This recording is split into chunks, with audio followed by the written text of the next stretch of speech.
Hey everyone, Pushing Up Roses here, and today I just have a quick little Q&A vlog for you guys. Now I meant to do this a month ago. I had posted it on Patreon that I was doing a 75,000 subscriber special, and I waited on it, and now I'm closer to 80,000. I'm not quite there yet, so this is going to be an in-between 75 and 80,000 subscriber special Q&A. It's all for you. The first question is, what's your car history? In other words, what cars have you owned and what are your memories of them? Nobody has ever asked me about my car history before. That is strangely specific and a little scary. My first car was a Saturn SL1. Is that a car? It was a Saturn, and it was just a piece of junk. It was just a piece of very inexpensive plastic, but it was my first car, so I liked it. I remember coming home one day and it was like a surprise for me. One day I was coming home and I opened the garage and there was just this beautiful, beautiful gold colored Saturn. But I liked it. It was 4-door and it served its purpose, and then it died. It like caught fire at the end there, because Saturns are not exactly known for their endurance, let's say. So basically I had to get a new car real quick, and then I got a Hyundai Sonata, and I really, really liked that car, but I don't have many memories with it. I didn't have it for very long because I thought at some point I wanted to move to like North Carolina, so I did that for a really small stint, and I had to get rid of it basically. Like I wasn't going to bring it to North Carolina with me. I don't know why I didn't want to bring it with me. That would have been the smarter choice. My next car after that was a Mercury Grand Prix that my aunt let me have, essentially. And that was a boat car. That was like a grandma car. But I loved it because it was so big, and it was a luxury old person's car. Let's just put it that way. Imagine seeing a gray Grand Marquis and then a person like me stepping out of it. It's not something you'd expect to see. And then the current car I have is a Scion from 2006, which I am in love with. I love my little sports car. You've talked about music in some of your videos and talked about horror punk and psychobilly bands. Can you talk about the bands you first discovered in those genres and list a couple of your fave albums or songs? Guys, when I say one question at a time, I mean one question at a time, but you guys are sneaky. You sneak multiple questions in your one question. You make it like one post and then there's multiple layers to the question. Probably the first one I really discovered was the Misfits, and I'm very much not an album person. I am more of a song person or a band person, so I like making compilations of my favorite songs that I've found from albums. I really like London Dungeon, and I like Some Kind of Hate. That's one of my favorite songs. Listen to that every now and then. And I actually really like Scream by the Misfits, which was post Danzig, but I really like that song. I think that song is just super brooding and classic horror punk. I really like that one. And a couple psychobilly bands I like. The Necromantics, I like some of their stuff. Who Killed the Cheerleader is a good song to start with if you want to get into the Necromantics. And I like the Horror Pops, but they don't actually identify as psychobilly. I think they were called psychobilly at one point, and the lead singer was like, no, we're not psychobilly, don't call us that. They have the aesthetic of a psychobilly band. I guess their music is more of a post-punk type of a sound. I guess I look at them as psychobilly, I don't know, but they claim to not be that, so whatever. But I like their stuff a lot too. Mistake was their single. It's called Mistake. And I also love Who's Leading You Now. Highly recommend that song. And honestly, there's a lot more I can talk about because music is a huge thing in my life. Had I not become a video game person, retrospective commentary person, damn straight I would have done music, kind of like the Needle Drop or Todd in the Shadows, or I'm big fans of them, but I just didn't. I don't know, maybe it's too close to home. Who knows? If the big wig at Sierra or the Odd Gentleman came up to you and asked for your input on a new King's Quest or Space Quest games in the fashion of an old point-and-click style, what would your dream setting, storyline be, and who would provide the voices? Okay, again, multiple questions in one post. I don't know. I'm not really a game designer. I did major in fiction, so I do like to write fictional stories sometimes, although as I grew up, I found that I actually most enjoy writing nonfiction. Who would have known? I would have not said that as a younger person. I would have been like, ew, nonfiction, that's so boring. But not these days. I really love writing nonfiction in a fictional way, if that makes any sense. I don't know if it does. I really like old-timey settings. I really like the 1920s, and I really like 1920s New York. And Chicago is always a great setting to me. So I wouldn't mind more of that, kind of akin to the Dagger of Amon-Ra for 1920s New York. I love that. I know it's been done a few times, but why not more? Why not more? What would you come up for a true moon logic puzzle for an adventure game? Again, I don't know. I'm not good at that. This is why I'm not a game designer or a moon logic puzzle designer. I have no idea. I don't even know where I would start. I know what a moon logic puzzle is. I don't know how I would make one. That's why I'm not like a murder mystery writer or an adventure game writer, because the mechanics of like actually doing layered puzzles like that, and you have to do this to get to this, and you have to do that to get to that. I tried doing it as a kid, not as a kid, but as a younger person, and I'm like, fuck this is way too hard. I'm never gonna be able to do this.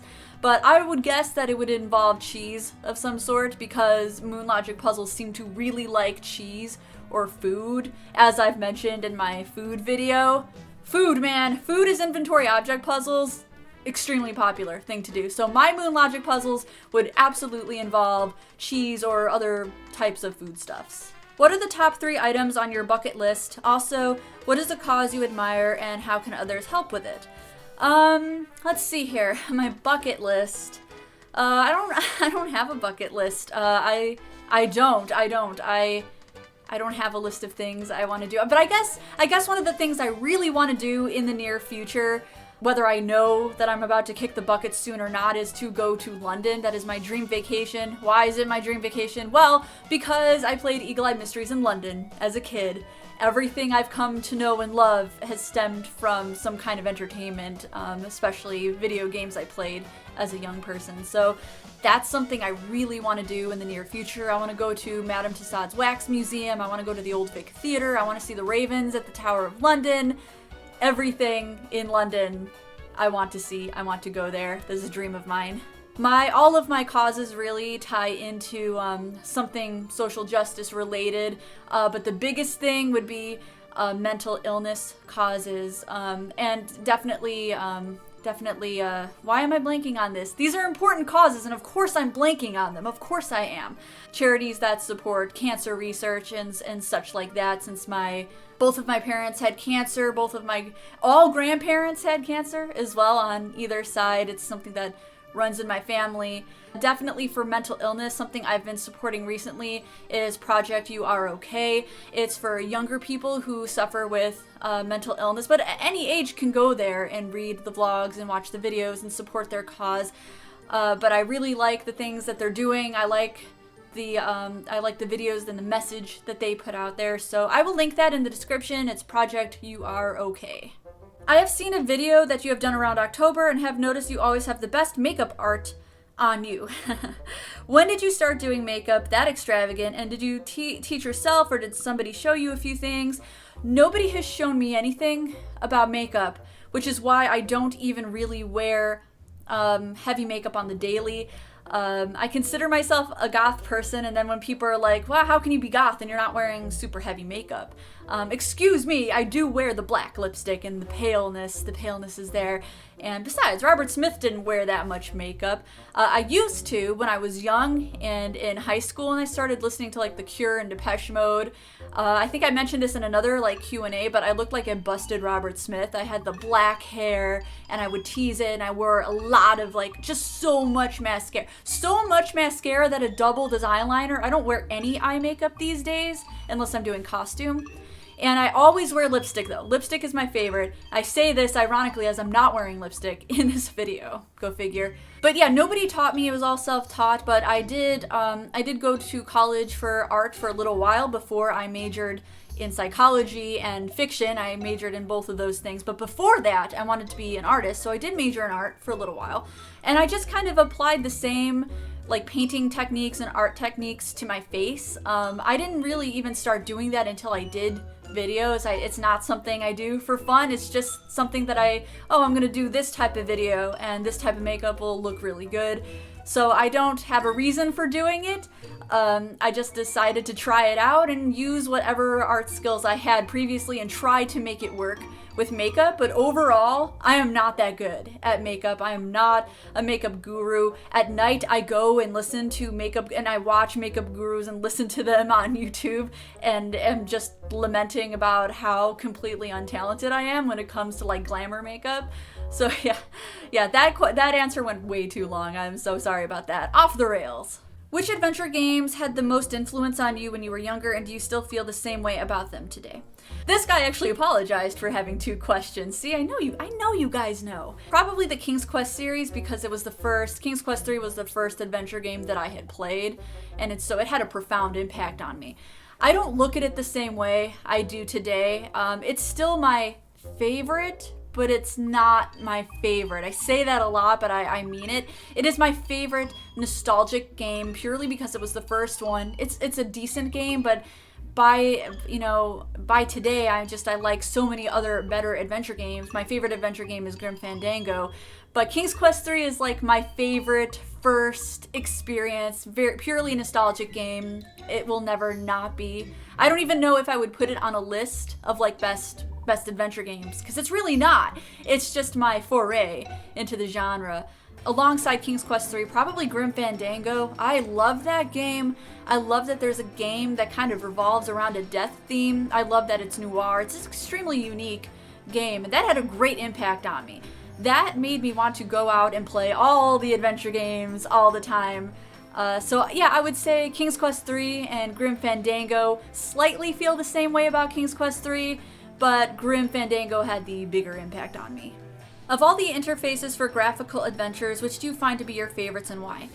I don't really know if I have a favorite interface. There's interfaces I like less, and that would be kind of the Shadowgate interface. I'm really not a big fan of that.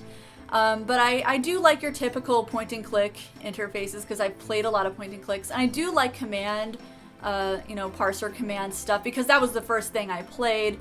I don't know if I want to see like parser commands come back into modern adventures. I just think point and click is a little bit more user friendly and you can maybe do more stuff with it. But on the other end, if you do, parser, then you kind of feel like you have this world that you can look at and explore, and you can try a lot of different things, but commonly your options are still limited. Even if you feel like you can do a lot of things, you can't really. It just kind of feels that way. So yeah, not a big fan of like the Shadowgate interface.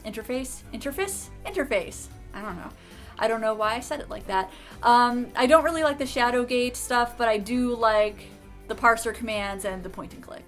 If you could live any place in the world other than where you live now, where would it be and why? I think I already answered this a couple questions ago, but it's London, and it's because I'm just so fascinated by it. Fascinated by the history, fascinated by the settings, fascinated by the landmarks.